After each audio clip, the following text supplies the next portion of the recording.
For sure. They couldn't do anything. We had more sacks than they had rushing yards. Yes, right. I mean, That's right. seriously, like, Yeah. period, end of story. That's exactly how this game went. Welcome to My Gotta Podcast. I'm Jim Wood. In this episode, John Powell and I review Georgia's 10-3 win over Clemson in Charlotte. We also talk about the great time we had hanging out in person with our Twitter friends. And we answer a few listener questions. As always, remember you can follow us on social media at My Gotta Podcast. And if you like what you hear, please subscribe, rate, 5 stars obviously, and review the show. If you leave us a review, you just might hear it on an upcoming episode. Now, let's join the conversation in progress. All right, question.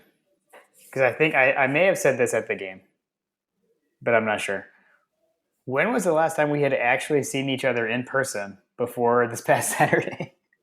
Wow, that's actually a really good question. When was the last time? It's It been had a been a long long time. time. It's been a long time. My guess would be at some point at a UGA game of some sort, because I figure we Right. probably saw each other obviously in college. So I'm thinking that we saw each other, at some point after that at a Georgia game, just randomly. But I Right. can't speak to specifically when. I But can't think of it either. So yeah. there, So I don't there know. we were. I know. Which I mean, I guess I really wanted to start with like the tailgate for the game and just the atmosphere in general. And I mean, it was. I guess first I have to start off at first and say thanks to Greg at Mountain to the Seas on Twitter for throwing the ATD tailgate. It was absolutely incredible. It exceeded all of my expectations of what was going to be there. Um, and just it made, I know, like for me personally, and I'm sure the same for you, and really for everyone who was there, it made our day so much easier knowing where we were going when we got down there and to have a spot to meet up. It was amazing. It was incredible, and I'm very thankful for it. So thank you, Greg. It was awesome. Yeah, it was fantastic. Great host. Great meetup there with all of the folks from the Georgia Twitters. Bourbon Twitter was in fine form as well. We had a lot of good options on the table there. Yeah, I mean, I was I was surprised. Greg was running around. He's like, yeah, we got more beer and ice coming, and I'm like looking around. There's like coolers overflowing with beers and stuff, and I'm like, Greg, I think you're good to go, man. I don't think we need any more. And then you have people like our good friends. Woody and Diasis come through that like kept adding fuel to the fire. That's right. With the That's right. Coors banquets was a nice touch. That's right. That's right. Yeah, we had some last minute people that we invited. They're like, "What can we bring? Just bring whatever. Bring some beer." That was cool. Yeah, and I guess a lot of people learned like that I'm a hugger too, because it's like like when I got there and I saw Hunter Jones and he like reached out his hand, like shake my hand, and I was like, "No, man, you're getting a hug." Especially when you've had a few bourbons. Oh man, it was awesome. So I'm gonna rattle off some names, and I'm sure I'm gonna miss some. But I mean, so we met Hunter and his father-in-law were there. So you had already met Hunter in person, and you'd already met John Smith, John Tweed Sports in person. I had not. So for me, that was awesome to get to meet those two guys in person. Yes. John's brothers were also there. That was really cool. You can follow them on Twitter as well, dogs_forever. And new handle, Hey Michael Smith. He changed his handle because He did? he got tired of having to explain his handle to everyone and like it was hard to say. So he's got a new handle. Oh, okay. So I thought that was funny. But yeah, Bobby Wilson was there, Bubby Dean, Wise Dog. My dad obviously was there with me, Frip Dog, Cat 95 Dog. We saw Micah, who had chimed in with a question. So that was the first time I got to talk to him outside of the time I met him at Academy Sports. So there were so many other people. I mean, I met a ton of people. It was really cool. It was a lot of fun. It was an epic tailgate. It was awesome. I mean, I know that everybody had a blast. It was good. Shout out to, I'll specifically call out Michael Smith. Thank you for the ticket, because I showed up to the tailgate expecting that I was just going to be participating in Bourbon Twitter for the remainder of the evening and watching the game on the TVs that they had there. But like a like a bright shining star in the darkness, Michael came through and was like, we were just, I don't even know how it came up. I think I was talking about just watching the game there, and they were like, "Wait, you don't have a ticket?" And I was like, "No, I'm looking for one." A couple of opportunities fell through, and Michael's like, "You got a ticket now. We got you taken care of." I was like, "Wait, uh, what?" yeah, yeah. And thank you to the people who were supposed to be sitting like one row in front of my family and over to the left a little bit for not coming, because then you got to sit pretty close to us. I did. I didn't end up sitting in those seats because it would have been interesting. Although I feel like it would have been absolutely painful to sit by myself in a sea of Clemson fans. Because the reason that he had those tickets was because I guess he bought the tickets early, like early on, Mm. and didn't realize what side of the stadium we were going to be on, and so, and so and so he had to rebuy the tickets later. So that's why he had these like Clemson tickets. They're like, "You'll be on the Clemson side." I was like, "Nah, I'm not. I'm going to be with the Wood Clan." That was awesome.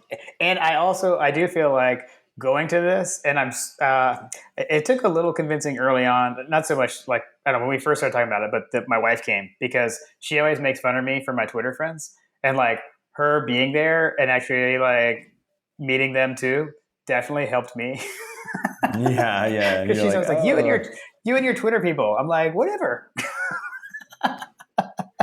yeah." She So she that was cool. offered she offered to connect my wife as well, so that she could be like, "Yeah, no, it's real. It's a real Yeah.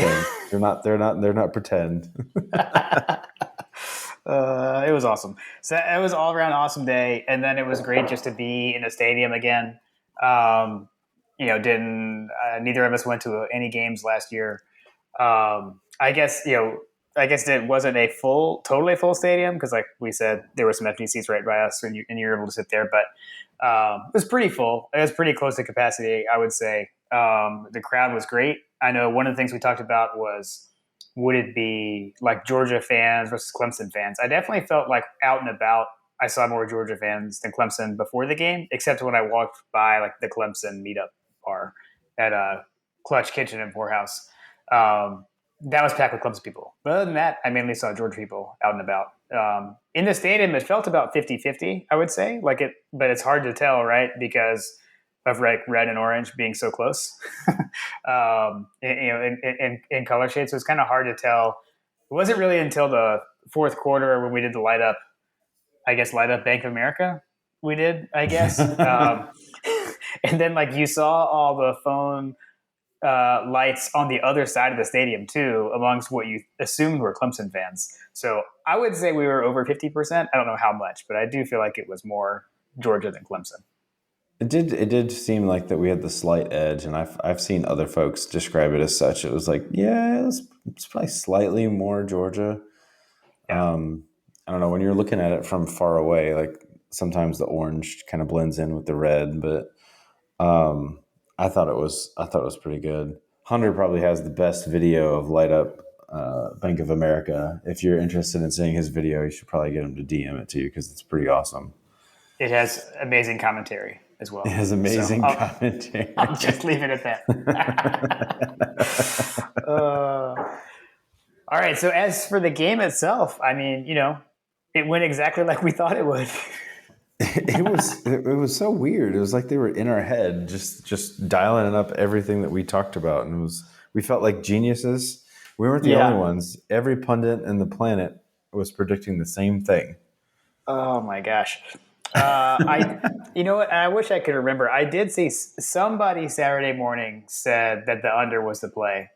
I saw that somewhere, and I can't. I would give credit. So there was at least one person that did say, and the reasoning was basically what panned out. It was like, Georgia missing a lot of receivers, Clemson replacing quarterback and running back. and both teams have really good defense. The under is a play, and I was like, huh. Okay. But that's exactly what happened. So here's the question. Here's a question that I have. So what's the status on the wide receivers? Because I have Yeah. I was a little stupefied because there was a lot going on with the post game chatter about the wide receivers, and Mm-hmm. then it doesn't square with the pre game conversations about the wide receivers. So like suddenly we basically had no wide receivers somehow. Like what happened? Like Harris Uh, apparently was dinged up and couldn't cut, but yet he was mm-hmm. returning punts. Um, Yeah. I apparently Burton wasn't 100% either, but like I don't know, he still played, and frankly, he didn't play super well. But um, So I mean, what you're there's well, I'm just so did you thought we were actually going to be full tilt? Is that what you were telling me? Because I thought we were going to be full tilt. I didn't think we were so hopeful.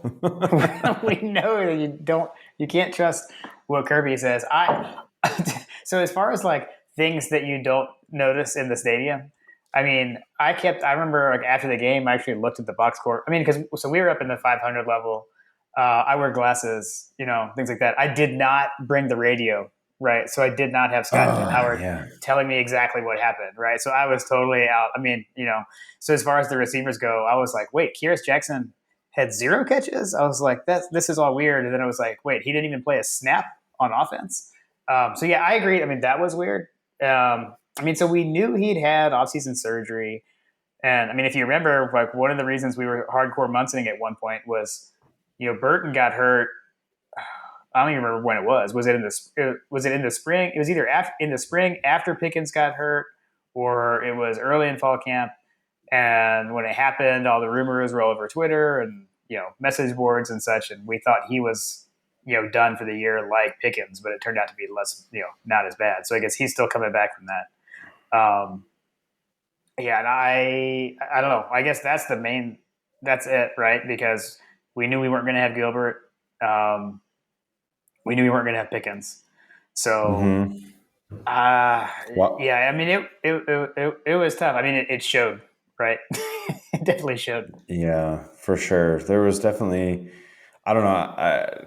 I know that Kirby was hyping up Lad McConkey, and apparently he was hyping him up with Kirk Herbstreit Mm, as well, which he did decent enough. There was one play in particular that he dropped that I felt like that had a different wide receiver, particularly a taller wide receiver, been in the game. It would have been a yeah. huge play for us. Um, it was one of the plays where Daniels made a pretty decent throw, but he was just too short. Got both hands on it, but didn't come down with a catch, and it would have been a first down, and it would have been like right on the 5 yard line. Like this was. I'll probably talk about this. I took a bunch of notes, so obviously we were in the stadium, we watched the game. I noticed a lot I noticed a lot like looking back because I watched it today. I had so much going on with the family and stuff. That today was the first day that I actually like sat down and watched the TV recording, Mm, and you see so much more, especially when we were that high up. I've seen some yeah. views that some people had in the stadium. Like I think Bobby was in the 100 section, and I was looking at that. I was like, man, he probably didn't see some of the stuff that you and I were looking at. Mm-hmm. So in a way, like we could have basically jumped off the back of the stadium up there. Yeah. We could reach out Yeah. and touch the wall. Right. My wife was like, "You were so far up." I was like, "Yeah, we were," but like, and my buddies were like, "Can you even see anything?" I was like, "Yeah, surprisingly, it's actually not too bad." Yeah. I mean, well, Um, in that stadium, I mean, it's a pro stadium, right? I mean, they're not. It's not as big. I mean, we were closer than say like the third deck in Sanford, right? I mean, it's mhm. just not as big of a stadium.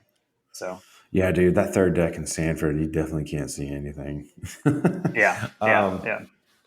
Yeah. So anyway, so I saw a lot more in the stadium, like from a personnel perspective. If you're Mhm. watching it at home, and I didn't watch this one, but the one, what's the super wide view that they have on ESPN that is like Yeah, it's like the the all Skycast 11, or the all Yeah. 11 or something like that. Mhm. Anyway, so you could just see all the movements and stuff. The Yeah, I don't know.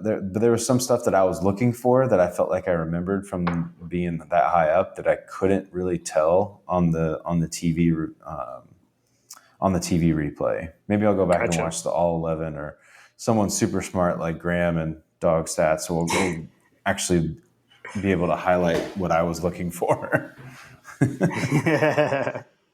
uh, yeah, I mean, so when I like one of the things that jumped out to me that again something that I didn't notice uh, was that like Ui Ungalele came out for a play, or he didn't come out. He lined up at receiver. I assumed they were trying to set something up for later, like a double pass or something. But they swapped out quarterbacks in I think it was in the second quarter at some point. Some other kid came in and like ran an option type play. He ran like a zone read. I did I not notice must have that in the missed. stadium. I Yeah, must it's have in the missed second that quarter. one. So my parents stayed here for they left this morning on Monday. My dad and I rewatched a good bit of the game on Sunday, and he was like, he hadn't noticed it either in the stadium. He was like, "Oh my gosh, they've changed quarterbacks." Like, again, these are the things you pick up if you had the headset on, Yeah. which I didn't. But yeah, I totally missed that too. Um, yeah, I mean, definitely, it's funny. So I would say, like I haven't read everything yet, but I read Seth Emerson's like initial article after the game, Mm-hmm. and one of the things that he said was like, basically, it seems like maybe we all kind of overthought ourselves, like leading up to this game and through the offseason, this offense, focusing on the offense so much, and then it came back in the defense we trust again. I mean, did it? Because I guess that's really the big question. I think that was in some of your notes here for us today. Was I don't know, man. Like if you were, it's basically going back to last season. So like last season we didn't have a good quarterback, but we had wide receivers that were making plays, and now we've got a good quarterback, but we don't have the wide receivers apparently. Well, At least we have young wide yeah, receivers or unproven wide receivers. So if you're missing Kieras, you're missing Jermaine Burton being at 100%. yeah. Which I mean, I really hope that we can fix the wide receiver blocking problems, because that was very much evident in some of the plays that I saw, particularly from Burton. Was like, dang, dude, Yeah, we're yeah, missing yeah, blocks. Like yeah. He definitely. he completely whiffed one play, and I think it was an outside run with Cook, and or it might have been Milton. I can't remember, No, it was Cook. but I know exactly what you're talking about. It was there was an Cook. outside run, and he completely whiffed. He completely whiffed his block, and had he sealed the edge there, Cook's gone. Yeah, it may have been a swing pass. I can't remember if it was a run or a swing pass, but it was over. It was going Hmm. to the right. Yeah, I know I exactly what think it you're was talking a about. swing pass. But and I think we did see one of the things we saw from Kirby today was that like how little of fall camp Burton was able to fully participate in. So Yeah. that adds up with I think what we saw on the field. But I mean, I guess the other thing, another one, right, on like receiving, like returning receiving production, right? Like that was another big stat that started floating around today. Like we were supposed to bring back what, like 95% of receiving yards. I think we only had 45% of returning receiving Hmm. yards on the field on Saturday. So again, I think we saw in 2019 what happens when you don't have the receiving production come back, and that's basically what we had. We had something similar on Saturday night. I mean, I think definitely like if we had known that Jackson was not even going to play offense. I Yeah. mean, he didn't play on offense, right? If we had known that he wasn't going to play offense, that Burton was really that limited, my offensive expectations definitely would have been lower. I think you've also got to give Clemson's defense credit. I mean, those guys were good. I mean, they're fast, they're big, they're physical. I mean, and we knew they were going to be a good defense. We're not going to see. I don't think we'll see a defense like that again for a while. There's several games, so I don't know. That's my thought there. But I'm just saying, in the defense we trust. I mean, our defense was absolutely lights out. And it was what we thought, or I would say what we thought and what we hoped for, right? Because we talked about, you know, young secondary, or I guess not so much young, but new to Georgia in aspects, right?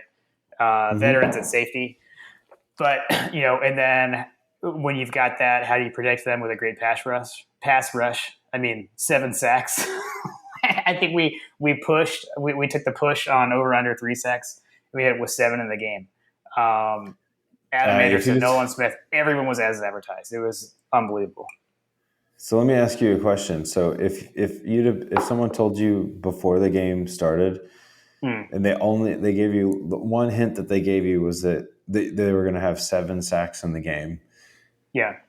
what would you think that the score would be? Oh yeah, yeah. Way more lopsided than 10-3, for sure, for sure. Yeah. Yeah, I mean, there was definitely both teams. Frankly, had opportunities. I mean, I think Clemson when they had to kick the field goal, that was the cap off on an 80 something yard drive that they had put together. We had a yeah. drive that was like 40 plus yards put together that we had to settle for nothing. Like Mhm. we both teams were just not clicking on all cylinders, and maybe that's a symptom of all of the crap that's been going on in the world. You know what I mean? Like there's just not as much preparation. I don't know. But then you look at teams like Bama that just didn't even miss a beat, but they weren't playing the same defense that we were. And that's the thing. Like Exactly, you exactly. said, you said that we weren't going to play a defense like this for a long time. Like um, unless Alabama gets to the SEC championship and we're playing Alabama, I don't know that we'll ever see a defense that's that strong, particularly under Yeah, coaching or well coached, because I feel like that they did do some things a little bit differently. But when you're looking at stuff, what sticks out to you, that was what stuck out to me was the two teams defenses, and like far and away our defense I felt like was even more stout and powerful, yeah, because we were watching it in the stadium. I was like, dang, dude, I feel like DJ is running for his life. Like he was literally running for his life every chance he got. He couldn't get timing down. He was overthrowing balls. He was throwing short balls. He was missing throws. Like they yep, looked like an absolute hot garbage mess on offense. And it was largely due to the disruption that the defense caused. And when you watch the replay, I don't know about you, but like I thought we looked even faster on TV than we did in the stadium. Like it felt like yep, he literally had a second to make a decision on where he was going to go with the ball. And Nolan Smith and Nakobe Dean and Jordan Davis or Walker,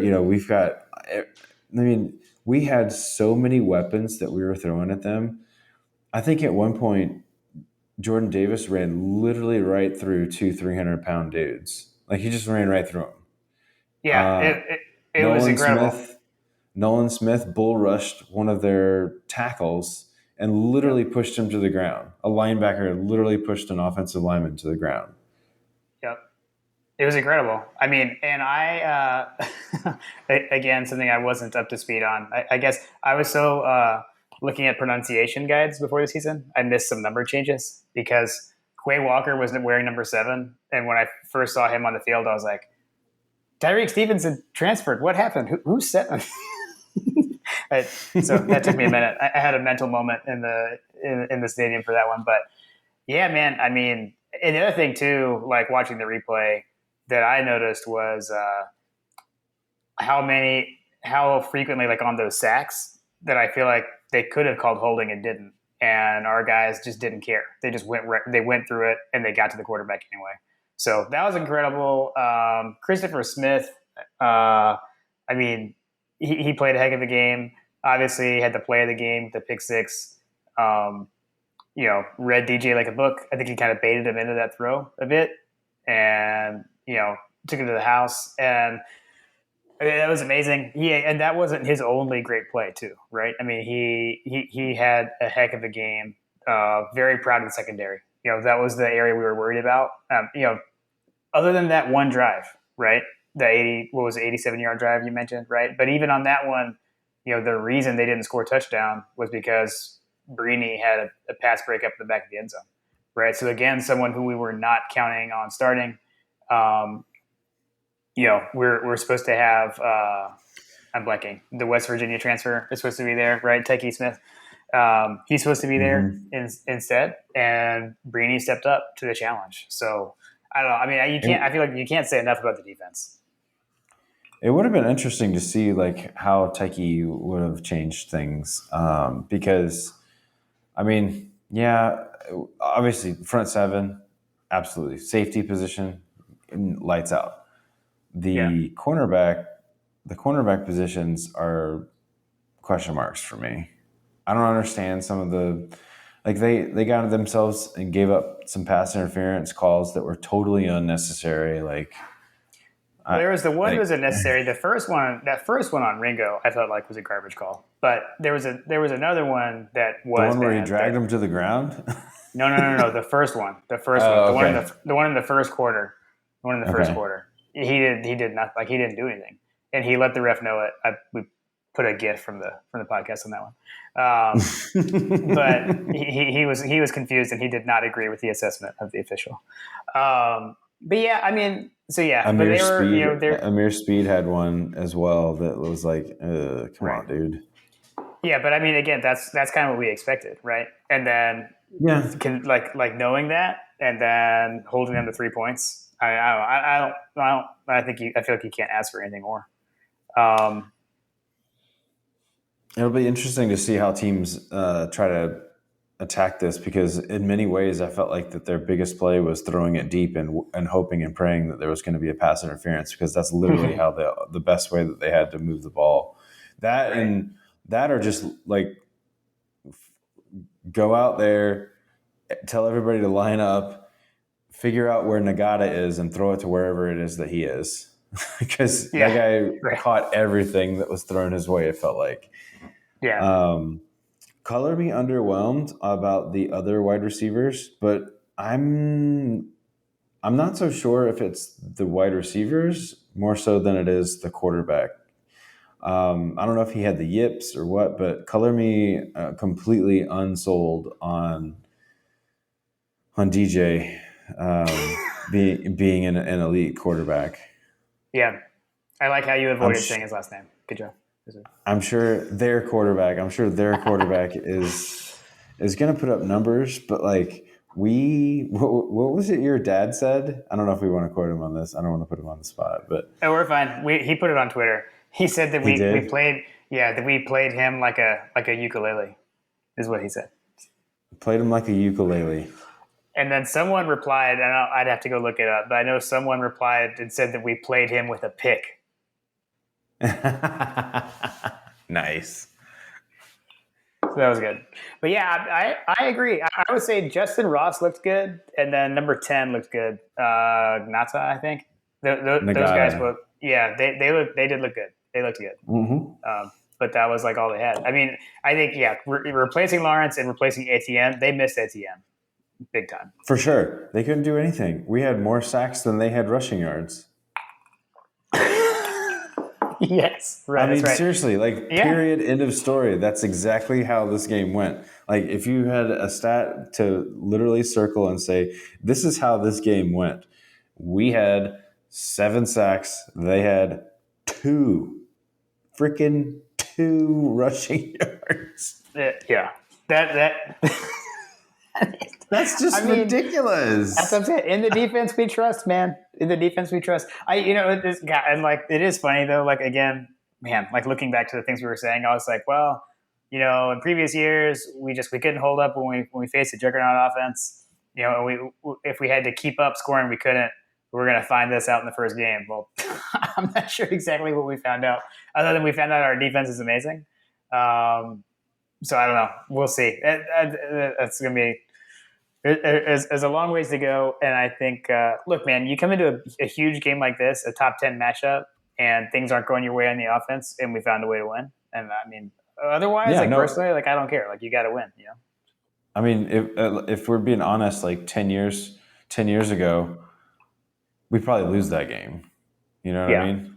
Yeah. Yep. This is the type of game where having depth up and down the roster, high quality depth up and down the roster, waiting in the wings, hungry guys, etc. Definitely came into play. I felt like Clemson was completely gassed by the end of the game. But yeah, Yeah. uh, there's a couple of other things that I noticed as well from an offensive standpoint. Obviously, the defense was ridiculous. Like literally, just don't change anything. I can't believe Jackpot missed that gimme field goal.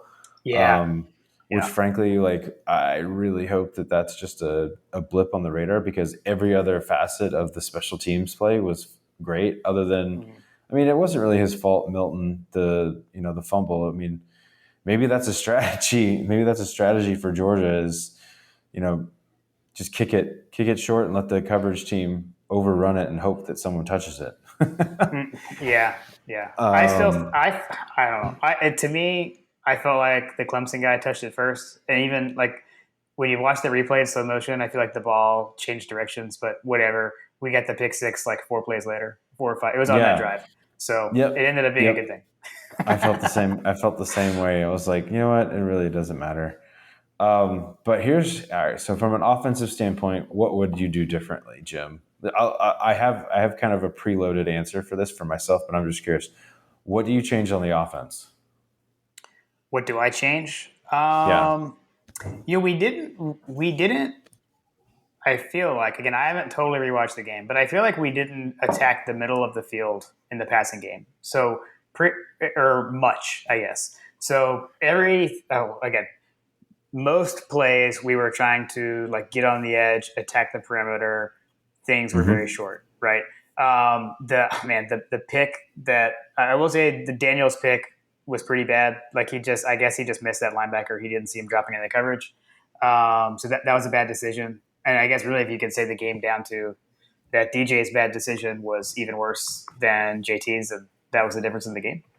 Um, so yeah, I mean, that would be one thing. And then we didn't stretch the field.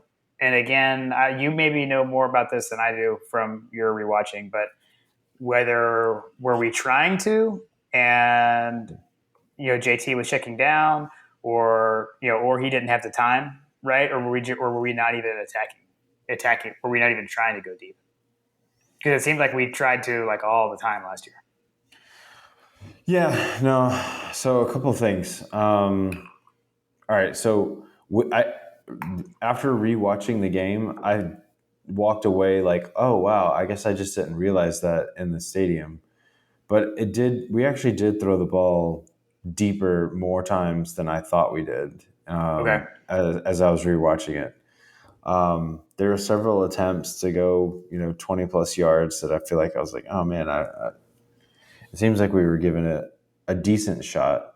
Part of it was that we just didn't have the personnel, I feel like, to execute that type of strategy. Um, the biggest thing that I had was actually in the running game more so. Okay, so Okay. if you know that your passing game is struggling because of the personnel issues, Mm. well, we have to lean on the running game, which actually didn't do like, I mean, it didn't do too bad. Yeah. The running game was pretty solid.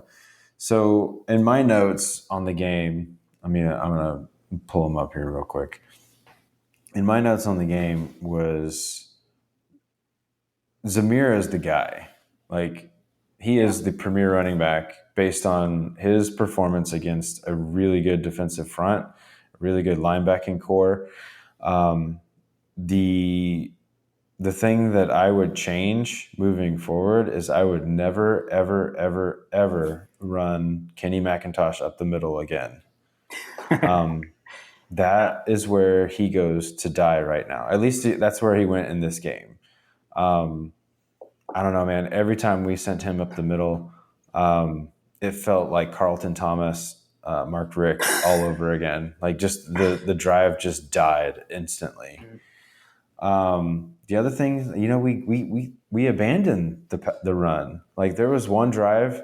I want to say it was in the third quarter. I don't have the exact notes, but there was one drive that we had where we were rocking and rolling, and we get down to like the 10-yard line and we stopped running the ball and we just threw it. Like we got a first down. It was a Zamir White first down. And then we got basically inside the 10, 20, 15-yard line, something like that. And we ran a swing pass to Burton that was just completely just god awful. Everything about it was wrong. And from there, so then we took another attempt towards the end zone, didn't work.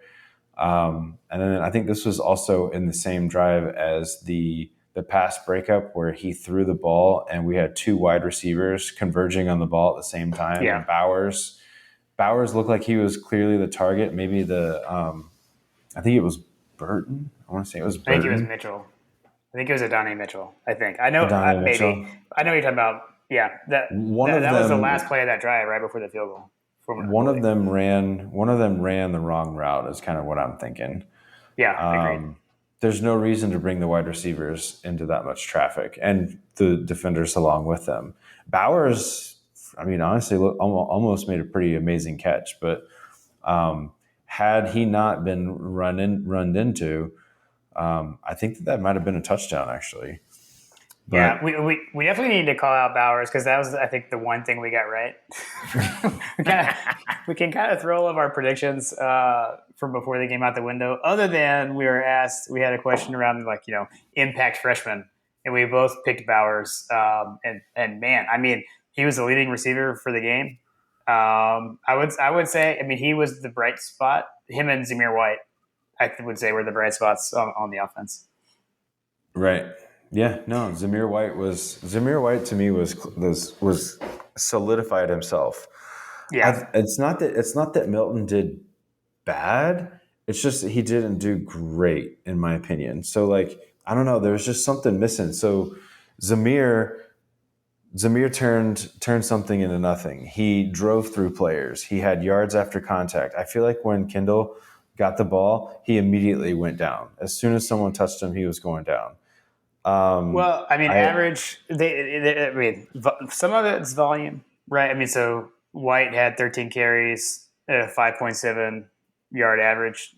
Milton only had 6 carries, so but he did have a 4.5. He had 4.5 yards per carry, so 27 yards on 6 carries. I mean, he looked good, but I have the same assessment. I mean, I agree. I mean, to me, Zamir White, like, I think we're finally starting to see what excited everyone about him in the first place, right? I mean, ACL tear 2 years in a row. Right? I mean, it takes a while to come back from that kind of stuff. So I think we're starting to see him come into form. I agree. One thing that I didn't see that I felt like was missing was James Cook out of the backfield, and I recognize like he had four receptions. I think he was the second leading receiver in terms of number of receptions. Right.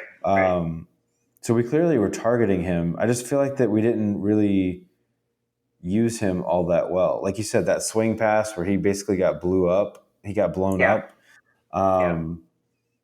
average was 2 yards per reception. Zamir White had a longer day on receiving than James Cook did. So interesting. I don't know. I just wish that we had used James Cook a little bit differently, particularly given the fact that we know that he's such a good catcher of the ball. And if you're down receivers, maybe we should put him out in the slot. Maybe we should put him out wide more often and try to target him. But yeah, I don't know. The other thing that I would change from the offense that I would love to just never see again is a naked bootleg. Don't ever see that again. Don't ever send JT Daniels out there on a naked bootleg because he's going to get absolutely rocked. Which I was hoping that he was going to get back up again after that tackle. All right, let's hit. I had solicited listener questions, and I got a few that were actually kind of geared to Clemson. First one from Hey Michael Smith. So he was at ATD Tailgate. Best moment of the game other than the pick six, and the worst moment. I'm going to say your worst moment has to be the naked bootleg, I guess, right? Because we just talked about that. The worst moment? Yeah.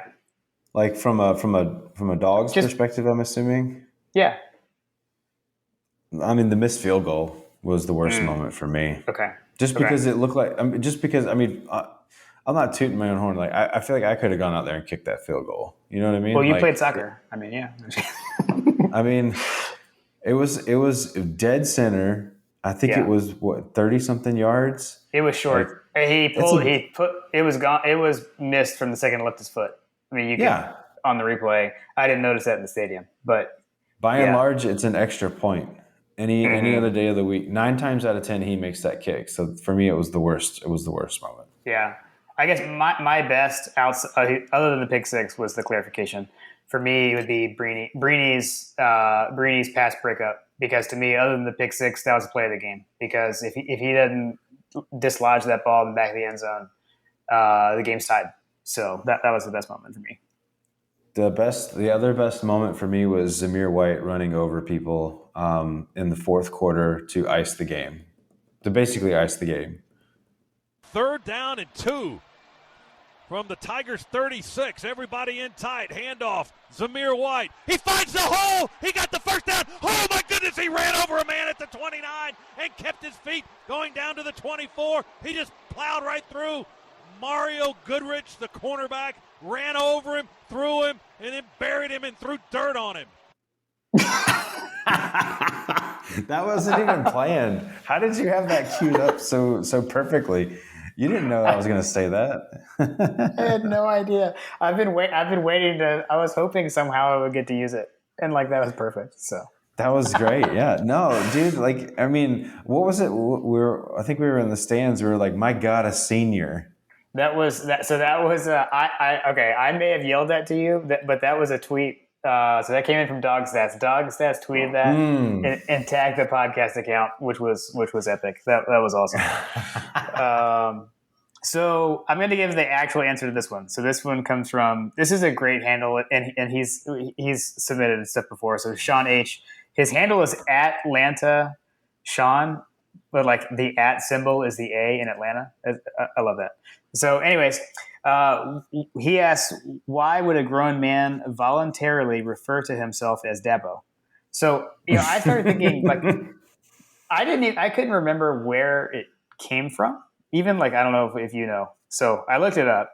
So it was like when they were much younger, his brother was trying to call him that boy, but he said Dabo as he was trying to say that boy. He was like an infant or whatever. He, was still learning how to talk, and it stuck. So who knows? I don't know. I will say, like in general, sometimes you can't really get rid of nicknames. You get stuck with them sometimes. So that's the actual answer. That's funny. So John tweets sports. Oh, you already answered this question. So his first one was if you could change one thing about George's performance on Saturday night, what would you change? So you hit that. So we'll leave that one. I love the second part though. Also, who did you enjoy hanging with the most at ATD Tailgate, and why was it John tweets sports? I love hanging with John Tweets Sports because his brother gave me a free ticket. This is true. I liked hanging with John Tweets Sports because he also brought Weller, and so that was the first time I'd ever had Weller. And oh my gosh, it was amazing. So that was your first time having it too, wasn't it? I had never had it. I had never had it before. Wow. And then I tried to make like, hey, I can make bourbon jokes, and I looked at Bobby Wilson and I asked him where was my clear ice, and I think I kind of got some blowback on that. I don't think everyone thought my joke was funny, but I was like, I'm trying to make bourbon jokes. I don't know what I'm talking about. What's funny is that I wrestled with this conundrum for quite some time. I actually almost brought clear ice to the tailgate just so that we could have that, but I literally couldn't figure out how to get it there without it being completely melted, and frankly didn't have time to like make any when I was, and wouldn't have had room to based on the freezer space my family had. So I didn't stay in hotels. I stayed with some family, so I was at the mercy of their freezer space. But that said, when we have a home game where I'm just like driving up in the morning or driving up for an afternoon, evening game or whatever, I think that I'm going to try to bring some clear ice to a tailgate at some point, just so that we can say that we did it. That's amazing. That's awesome. We got one more from Coach Trillbill. So Coach Trillbill, he's checked in before as well. Probably one of the greatest Twitter handles I think that I've come across. It's pretty amazing, and you have to visualize it with his picture, his avatar as well. His avatar is amazing. Yeah. I heard all the clocks in Charlotte are stuck on the time 10:03. Is this true? Now, I hate to correct, but the clocks are, I live here, right? So the clocks actually are stuck on 2:50 because at 2:50, it's 10:03. So that's my slight correction. Slight correction. That's funny. I would be remiss if we didn't bring up, because we talked about the tailgate, but post game, like the funniest thing, like we've left the game. First off, we were like all super hype, and we're all very excited, and so we're leaving. Like my family is heading to the train station to take the light rail back up to where we had parked. You're heading to have a post game celebration with John Tweets and his brothers. And I'm trying to negotiate with Jim to come with us, but he refuses to come with us. Trying to get me. Hey, look, I had a long ride up, and I knew I was dead. I was so tired. I had been awake since 4 that morning. Hey, I'm not saying that you weren't in deeper than I was. I'm just saying. So my wife looks at me and is like, "Who is John talking to?" And I turn around and I'm like, "Oh my God, it's Graham Coffee." And so then, like, again, like, I'm a hugger. And I'm like, "Graham!" And I run over, like, huge hug on the side of the street. So we got to meet Graham. We'd never met Graham in person. And his parents, they were super nice. And, man, I don't know. That, like what a cap on the night. And then you had your celebratory cigar and such after, so I'm sure extended it even more. But, yeah, I don't know, man. What a weekend. What a weekend. That was super cool. It was super cool and like so random. Like I still can't believe that happened. Like it was awesome seeing everyone at ATD Tailgate, but like we were all meeting there to like randomly run into Graham on the side of the street. It was hilarious. So I don't know that I even told you like what happened when I met him. Like, so I don't even know. All I know is that I was like walking, and I feel like I stopped at one point to turn around to see where the heck you guys went. Because I know that we were trying to figure out what we were doing and where we were going, and I was trying to figure out where I was going. And so, like, I turn around, and this guy comes up, and he's like standing right next to me, and he's got both arms out, and he goes, "Oh!" And then he looks at my shirt because I had the My God a Podcast shirt on. He goes, "Oh!"